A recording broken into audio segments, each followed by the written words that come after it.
Okay, நம்ம பாலாக்குடி தர்காவில் வந்து விசேஷமாக இருந்துச்சு தர்காவில். சரி, தர்காவுக்கு நம்ம போயிட்டு அப்படியே வந்து பார்த்தா கடற்கடத்தெல்லாம் போட்டிருந்தாங்க. அந்த வீட்டுக்கு தேவையான ஜாமான், அந்த பொருட்காட்சி இருக்கிற மாதிரி கடற்கடத்தெல்லாம் நிறையா இருந்துச்சு. அந்த வீட்டுக்கு தேவையான ஜாமான், சின்ன பிள்ளைங்க ஐட்டம், அந்த விளையாட்டு ஜாமான், அது இதுன்னு பேனா பென்சில்னு எக்கச்சக்கமாக குமிச்சு வச்சுருந்தாங்க. சரி, நம்மளும் சரி உள்ளே ஒரு ரவுண்ட் அடிப்போம்னு சொல்லி நம்மளும் உள்ளே போயிட்டோம் மக்களே.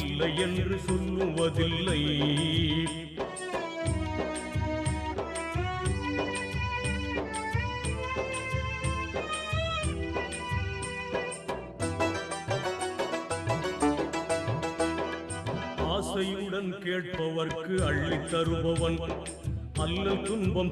நம்ம பாலாக்குடி கடத்தில் வந்து சுற்றி பார்த்துக்கிட்டு இருந்தோம். சுற்றி பார்த்துக்கிட்டு பார்த்தா மாஸ்க் வந்து நிறையா இருந்துச்சு. நமக்கு வந்து சின்ன வயசுலேருந்து மாஸ்க் ஒன்று ட்ரை பண்ணணும்னு ஆசை. சரின்னு சொல்லி நம்மளும் ட்ரை பண்ணோம். பார்த்தா நமக்கு வந்து செட் ஆகலை. சரின்னு சொல்லி அங்கேருந்து கிளம்பியாச்சு. இந்த மாஸ்க் நமக்கு வந்து நல்லா இருக்கா என்னென்னு கமெண்ட் பாக்ஸ் சொல்லுங்கள். கடைசியாக வந்து நம்ம வந்து ஒரு டீயை குடிச்சிட்டு அங்கேருந்து கிளம்பியாச்சு. இந்த வீடியோ பிடிச்சிருந்தா லைக் பண்ணுங்கள். அடுத்த வீடியோ சந்திப்போம்.